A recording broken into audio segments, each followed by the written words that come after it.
I feel like we talked about that a little bit when we talked about prayer, right? It's not about what you say, it's about who you're saying it to. But anyway, so welcome again to explore the world Christian lifestyle.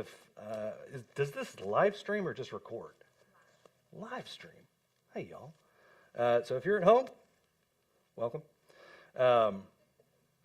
Everybody stay safe in the storm. So, we'll try and make it quick and get out of here so that we don't get caught up in something that could end up being pretty brutal. But anyway, it's been a bit since we have come together to talk about the Explore study. So I hope that you guys are all having a good Lent. And if you are watching at home and your thing that you are fasting from is coming to church, I would advise not doing that, but maybe fast from something else. But it is good to be here together with the people of God. Is it not? Wonderful. So, if you have forgotten, because it has been a minute, and if you're like me, you have slept at least once, we have actually skipped around. So we're going to pick up, I'm going to just keep pressing this button unintentionally, which is super cool. Don't pay attention to that stuff. We are going to be on lesson 5, which is welcoming the nations among us, instead of lesson 4, which is sending laborers into the harvest of the field. And we will hit up sending laborers not next week, but the week after that. Okay, so we're going to hit welcoming the nations among us. So as we kind of dive into this and do that a little out of order, which, by the way, once again, if you forgot and you didn't do the reading, that's okay. You're okay. There's so much grace, it's silly. So I recommend doing the reading. It is helpful. If you haven't done it yet, whatever. You're not going to miss anything whenever we get to the discussion. But whenever we started looking at the state of the world, we were hit with some pretty staggering numbers, right? I mean, we're talking 3.4 billion people without access to the gospel who will statistically live and die without ever hearing the story of Jesus. There's also an embarrassingly low amount of funds leaving the church to reach those that have never heard in comparison to the amount that goes to those who have access without external intervention. Speaking of external intervention, the overwhelming majority of cross-cultural workers are going to countries that are already reached to the extent that the top exporter of missionaries and the top importer of missionaries is the same country. That's the United States, by the way. We send the most and we take the most. Makes no sense, but whatever. Now let's be really honest. Knowing all of that, we must also acknowledge the fact that while we are all commissioned to make disciples of all nations, not all of us will be or are called to be cross-cultural workers in a foreign context. It's just the reality of it. Thankfully, we live in 2025, and the world is a much smaller place than it was even 50 years ago. So while there are 3.4 billion people over there, what can we do here? Well, we can welcome the nations among us. So what does that mean? What does that look like? What are we talking about? Well, currently there are over 1 million international students in the United States, coming into the United States every year, with nearly 80% of those students coming from unreached people groups and restricted access countries. Granted, Shreveport may not be a major hub for international students, but I will say that in 2022, there was approximately 350 non-resident international students enrolled at LSUS, just down the road. Okay, so non-resident international students, meaning they will not stay here long term. They will go back home. 80% of international students will return to their home countries after their college educations, having never been invited to an American home, much less a Christian's home. Only 10% of students, of international students, will be reached by any ministry while they are in the United States. There are ministries geared specifically towards international students, and yet they are still only able to reach about 10%. About 40% of the world's 220 heads of state once studied in the United States. 40% of the world's heads of state. Currently, there is over 10,600 foreign-born people living in Shreveport-Bossier City. So what does that have to do with us? All of those statistics, what does that have to do with us?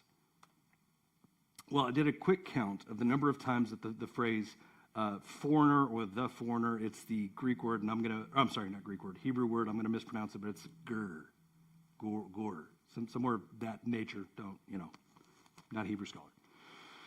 But how many times that's mentioned in just Leviticus, Numbers, and Deuteronomy? By the way, if you've noticed a pattern since we started this class, that's kind of where I'm at. Been spending a lot of time in the Pentateuch. So within Leviticus, Numbers, and Deuteronomy, I found 47 instances through those books pertaining to how the foreigner was to be treated in the Old Testament law, all of which are directed to treating those foreigners exactly as though they were part of the Israelite people. Now, within that, we also have to keep in mind the purpose of the law, or how the law is written primarily. Most of them are not restrictions in kind of the negative way that we think, right? Matter of fact, if you think about the Ten Commandments, most of them, the back 7 are thou shalt not, which means there's like one thing, don't do that. So it's not a wildly restrictive, and it's like don't kill people. It's usually a good rule of thumb in general, right? But aside from that, it is worshiping God as he is. And so when we're talking about the law and how these other people are to be treated, and that those same laws are applying to the foreigner as well as the Israelite, we're actually talking about a certain level of freedom within that. And so I know that equality has been a major topic over the past few years here in America, but back in the ancient Near East, it was very common for a foreigner to be treated, well, exactly like a foreigner, right? You are not of us. We will treat you differently. The countries and nations back then were very homogenous, and honestly, it's funny/sad in a way. Churches can kind of look like that now. We reflect the ancient Near East in ways that we ought not reflect the ancient Near East, that we are very homogenous. But Israel was to be different. So in Israel, they were to be welcomed, the foreigners, into the festivals and celebrations if they wanted to participate. Now, that's an interesting thing within the law. If you are an Israelite, then you need to do these things. But the foreigner, if they want to partake in Passover, bring them in. They're not to be pushed out, but they are to be welcomed into enjoying the festivities of the Passover. And then if you study things like the Passover, you notice how often it talks about we were brought out of Egypt. It is a participatory event, even if you weren't actually part of the group that was brought out of Egypt. If you did not experience that, it is as though you are experiencing it. So the foreigner being brought into the celebration of the Passover is to also celebrate it as though they were brought out of Egypt. And there's massive gospel ramifications for why that is the case. But nonetheless, if they wanted to participate, they were to participate in the festivals and celebrations as if it were their own festivals and celebrations. They were to be treated with the same rights, the same freedoms, and were entitled to the same level of justice as anyone else. The law has so many really interesting things. You guys familiar with the safety cities that were written in? So if you accidentally, you're chopping wood and your axe handle flies off and it kills your buddy, right? You are now a murderer, but it was an accident. So what do? So that their family doesn't exact justice on you in retribution, you flee to this sanctuary city, and there you can get a fair trial. Well, the foreigner could do the exact same thing. They were covered under those same things so that they could get a fair trial and make sure that they did not receive vengeance wrongly, right? So they were entitled to the same justice as everybody else. They were even to be granted rest on the Sabbath along with the rest of the Israelites. Why? This is to restrict the abuse of making them work when the quote-unquote nationals rested. I mean, God, we're all sinners, right? You could just imagine how you could take advantage of that. Hey, everybody here is going to rest, which means you have to work extra hard on the Sabbath. No, man. As a foreigner, they rest as well. Everybody from the top to the bottom was to take a day of rest. And so the Israelites were to treat the foreigners as if they were Israelites, equal. And so why is this significant? Well, let's get a little nerdy. You guys cool with getting nerdy? Let's get nerdy. So in Exodus 19, 5 through 6, it says, "Now therefore, if you will indeed obey my voice and keep my covenant, you shall be my treasured possession among all peoples. For all the earth is mine, and you shall be a kingdom of priests and a holy nation." Now the Hebrew word that we translate as shall be, and this is where we get real nerdy, is in the imperfect second masculine plural. Right? Exciting. I know. I'm trying to stay calm. But here's the point, right? Imperfect simply means that it is an implied, incomplete, future, or ongoing thing. That's all that means. That's why we translate it shall be, right? It is not done yet. We would say it as a future tense. Ancient Hebrew didn't necessarily have future tenses. They had perfect, imperfect, all those different languages, right? So meaning that this statement in Exodus is a looking forward statement. Now Peter writes in 1 Peter 2, 9 and 10, "You are a chosen race, a royal priesthood, a holy nation, a people for his own possession, that you may proclaim the excellencies of him who called you out of the darkness into his marvelous light. Once you were a people, once you were not a people, but now you are God's people. Once you had not received mercy, but now you have received mercy." Does that sound familiar? Peter nearly quotes Exodus 19 verbatim, with the main difference being the present tense rather than that imperfect future tense. You are, not shall be. And if you dig into the Greek, it is actually, once again, it implied funny enough, the word are, there's not a direct translation. It reads very awkward because Greek and English are two different languages, but it is an implied present tense. And if you want to get really silly, if you go to Revelation 1 in verse 5b down to 6, John actually reflects on us being made. So he uses a past tense, but that we are made a priesthood. And so there is a past tense when we're talking about the end of days. There's a present tense when Peter is writing to the people now. And then there is a future tense whenever we're looking at the Old Testament Exodus of who we are and who we will be. So whenever he says that they will be a royal priesthood and a holy nation, that is not just the nation of Israel, but it is all of those within the people of God. And we see that being brought into completion in 1 Peter 2, 9 through 10. And that happens because Christ obeyed God's voice and kept the covenant on our behalf. That was the part of Exodus that is kind of the sticking point. If you obey my voice, if you keep my covenant. That's in the second book of the Old Testament.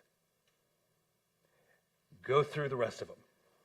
The answer is they don't. I mean, they just don't. I'm actually in the book of Judges right now, and Judges is just a cacophony of errors, of just spiraling down worse and worse and worse, to the point that if you ever think that Samson is a good dude, you haven't read the book of Judges.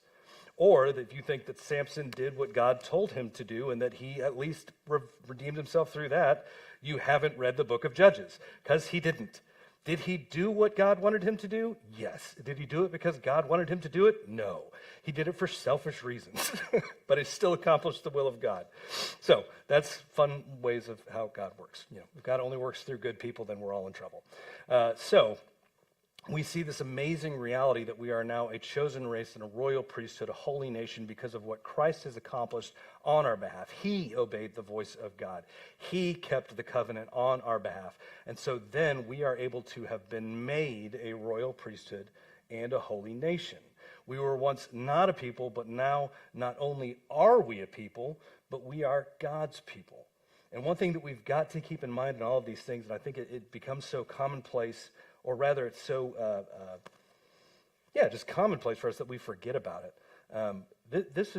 Christianity is not a Western religion. I'm super white. Like I'm Irish, German. I'm honky as honky can get, right? I think about the sun and I get a sunburn. This is not from me. This is not from my people. I am not Jewish. I am not Middle Eastern. I am definitely in that category of you were not a people. God gathered together the Hebrews and said, you are a people. He chose Abraham and said, I will make you a people. That's not me. And so I have been grafted in, adopted into the people of God, right?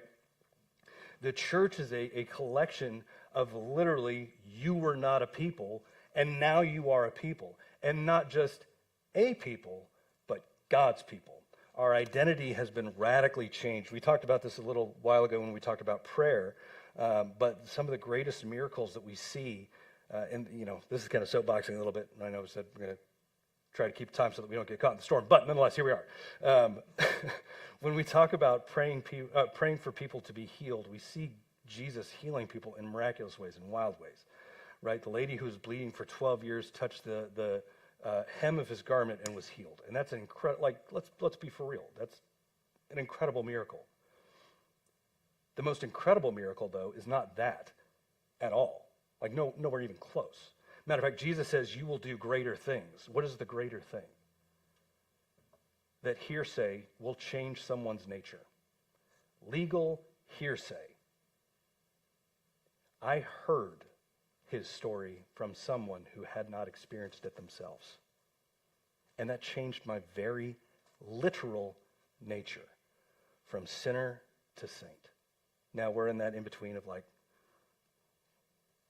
some sinner saint,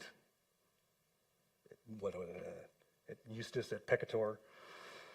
So at the same time, sinner saint, but still, nonetheless, there is a radical shift that occurs. That's a wild miracle.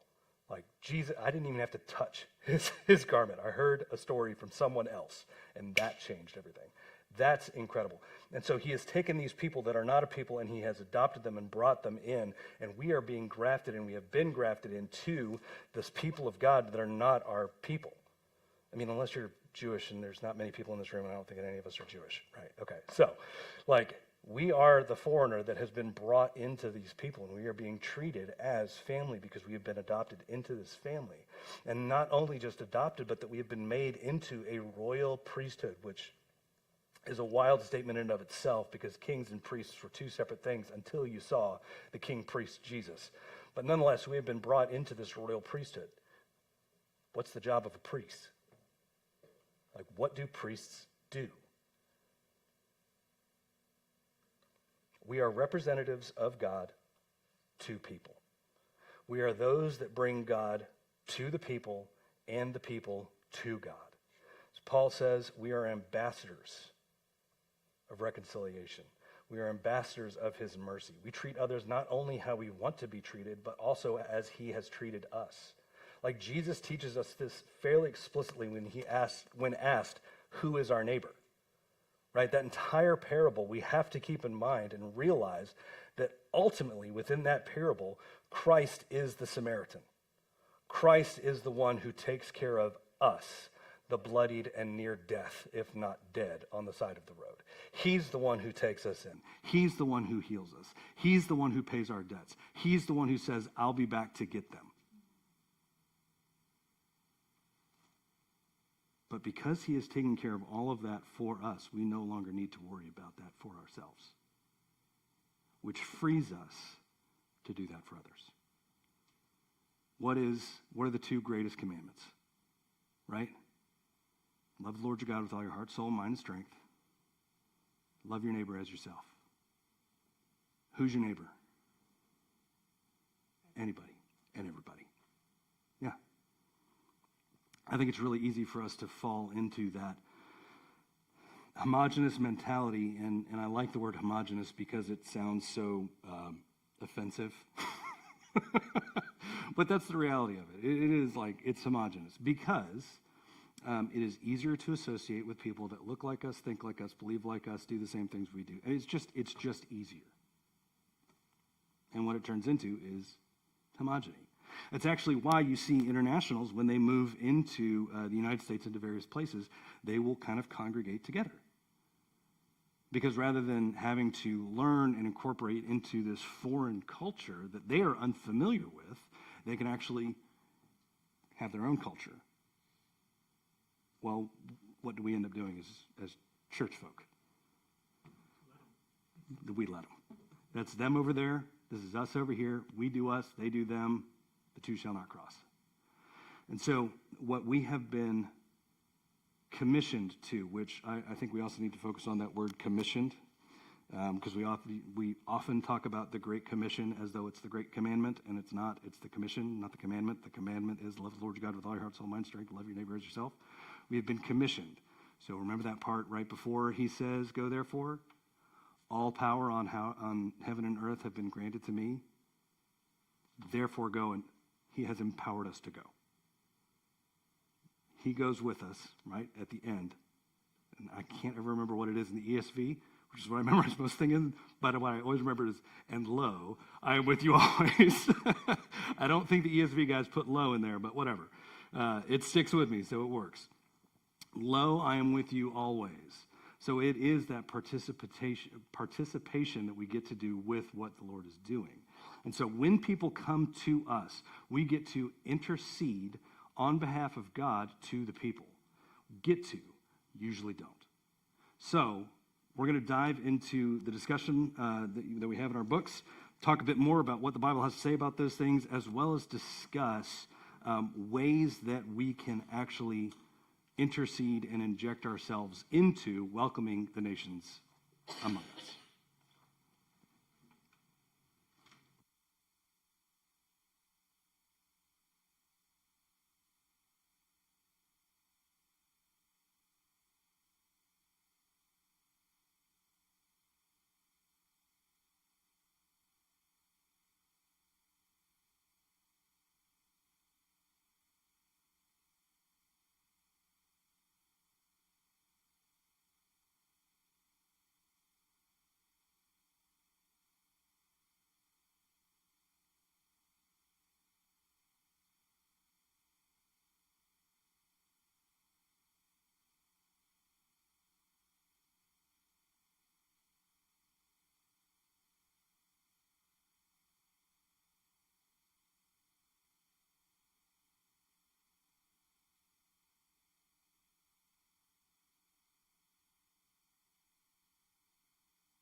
next Saturday. There we go. All right. So, if you are at home, you can't do this anyway, and there's only one table of people here. So as far as takeaways and things like that, I feel like we're all having the same discussion. Next week, what we're going to do is we're going to go through the PrAC app of welcoming, and we're going to discuss different ways to share the gospel, so different tools that you can use, all the way from how well do you know your Bible and hearing stories. Kind of what Stan mentioned, if you ask an Easterner, so it could be Asian, Middle Eastern, Africans even fall into this category, but if you ask them about their faith, they will gladly share, and then they will ask you about yours. But as they're sharing, you might hear stories from their beliefs that connect some dots, or that you can connect some dots and share a story from our scriptures. So if you're talking to an Indian, for example, a Hindu, and they bring up the holiday Holi, ask their beliefs on Holi, because you will have a very quick connection to the gospel right then and there. It's a wild celebration that they have, because it's like, ooh, you guys are so close. It's wild. So different things like that. How well do you know your Bible and all the Bible stories, all the way to, dude, you've barely read your Bible in your life, and you can still share the gospel using these very simple tools. So we'll talk about some different things and practice them so that they're easy to take out. If you're at coffee, you can write it on the back of a napkin, something quick like that. But the other side of the PrAC app is we will be going to, or we have the availability to join the Muslim Center in Shreveport, Muslim Community in Shreveport, the MCS over off of Uri Drive, to break fast during Ramadan this Friday, and not this Saturday, but the following Saturday. So I know most of us here can't attend this Friday. Is that right? Great. If you're at home and you can't attend on Friday, let me know, or let Scott know, and they'll let me know, so we can get that coordinated. We can let Muhammad, who is our contact and way too on the nose with the MCS, so that we can let them know how many people are coming. Otherwise, we will shoot for next Saturday, and we can talk more about that next Wednesday whenever we meet together. But let me pray, and then we will bounce out of here. And once again, with the storm, everybody stay safe. But Father, we praise you. We thank you that you have adopted us and grafted us into your family, that while we are the foreigner, not being of Abraham's blood, we are very much Abraham's child. And as such, we are heirs to the promise, that we are heirs to the redemption, that we are heirs to the kingdom, that we have been brought into that promise as a foreigner, as being treated as though we were. And so, Father, I pray that you would open our eyes to those that are around us, that are foreigners, that are from a different culture, that are from unreached people groups, that are here in Shreveport, that we could engage in those relationships, that we could love them for them. And that in that love, there would be opportunities to share the gospel. But if they do not immediately respond, that we would persist in love, that we would continue to pursue relationship with them, that we would see them as you see them.